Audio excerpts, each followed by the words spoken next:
Hello my beautiful fragrance family, Dustin here, fragrance fan. Go ahead and do me a solid and click that like, comment, and subscribe, and don't forget to hit that bell notification. And I'm just going to keep on giving you guys these budget-friendly fragrance reviews, that $40-ish and $100 range. Most of these, way less than that. Good number of these you can find at your local rag stores.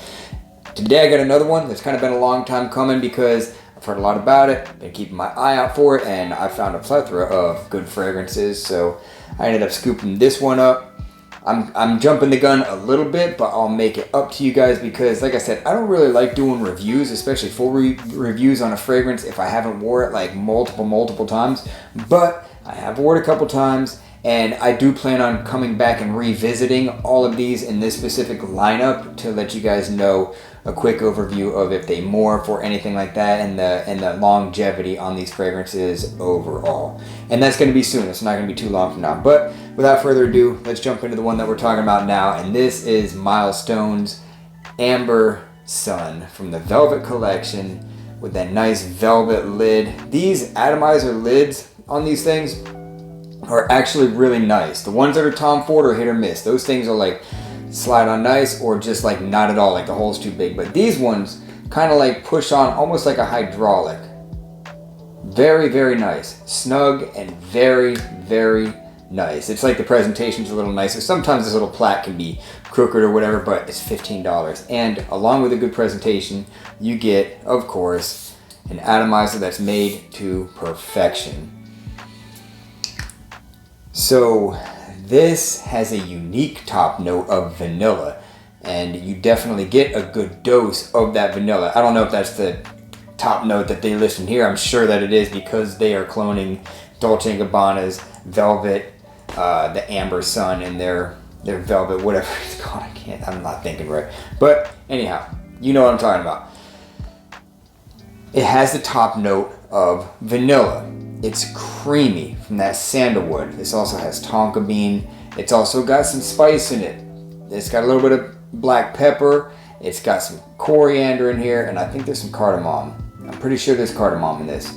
But the way that they do the spice in these things, like in this one, in the Men Only Intense and the Contra thing, some of the others in this particular lineup have kind of a cardboard thing going on.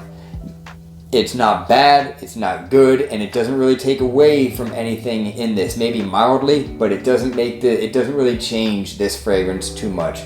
But there is like that cardboard thing in this a little bit. Now, that being said, this is a warm, sweet, soft, silky, creamy fragrance. Slightly spicy, and that incense is real reserved. It's the same exact incense note that's used in the Black Incenso. A lot of people said that they were turned off by that because it was so aggressive, but it's going after the original, and that's what's going on in that Dolce & Gabbana. This one, it's reeled way back. It's still there, but it's reeled way back. So just because there's incense in this, don't let it turn you off or anything like that. You will detect it, but it's not going to be the front runner of the fragrance itself. This is more on that vanilla side, but it's soft. It's not like a real loud projecting vanilla. It's not like Mercedes Club Black. It's not like, Spice and Black Vanilla isn't like a hard-hitting, loud fragrance, but it's louder than this. This is really soft. That's the only problem really that I have. It's the only complaint that I can possibly have against this fragrance is the fact that the projection and the longevity just isn't the best on me so far. Later on, when I do more wears on this thing and I give you guys another review overall of this lineup altogether, that might change. But for now, I'm struggling to get 5 hours. The projection, I'm kind of struggling to get past 45 minutes. You dial the sprays up a little bit. It does work a little bit better, but it's soft. This is one of those cozy, scrumptious, warm fragrances that are very inviting, alluring, and intoxicating. It's overall an excellent cool weather winter fall fragrance is what this is. I just wish it would cut through the cold a little bit better because of how soft it is. I might struggle a little bit to do that, but in climate controlled environment or something like that, like you're going to be in the holidays, Christmas time or something like that, this is a good one to reach for that because it's that scent, kind of scent profile. Age range, I think most people can enjoy this, just about any age, male and female alike also. This is a very universal fragrance, even though it's got some of the spices and things like that, a lot of things that are more associated with mature fragrances, or mature audience. The fact that this thing is so soft and creamy and easy, it's kind of playful too. It's not super serious or nothing like that. This is one that I think most people could easily enjoy.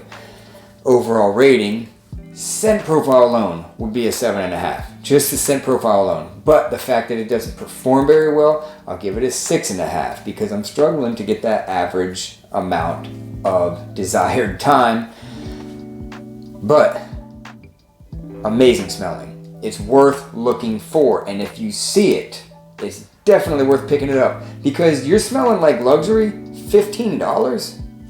You're getting a taste of it, even if it's not that long lasting. It's $15. Go ahead and spray this thing on, reapply it, because like the Dolce & Gabbana I think is like $150 like minimum or something like that, maybe more in some places, maybe just a hair less, but for the most part I'm seeing these things marked at pretty high and up to like niche level price tag on this thing. You're getting that for a tenth of the price, quite close.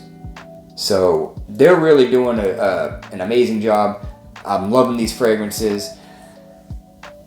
I can't really say anything bad about this thing except for the performance and that weird cardboard thing. But like I said, it's not like so bad that it takes away from the value of this fragrance or anything like that. So I really enjoy it. Like I said, you see this thing in the wild, just go ahead and scoop this thing up. So far, any of these, scoop them up. And the best performing one so far is the Orient Musk. That one is the loudest and the longest lasting by far so far in this Velvet lineup. But what a great smelling fragrance. This thing's awesome. So that's my final thoughts on the Velvet Collection, Amber Sun. With that, I'm out. Y'all be blessed. Take care of yourself always. And until next time.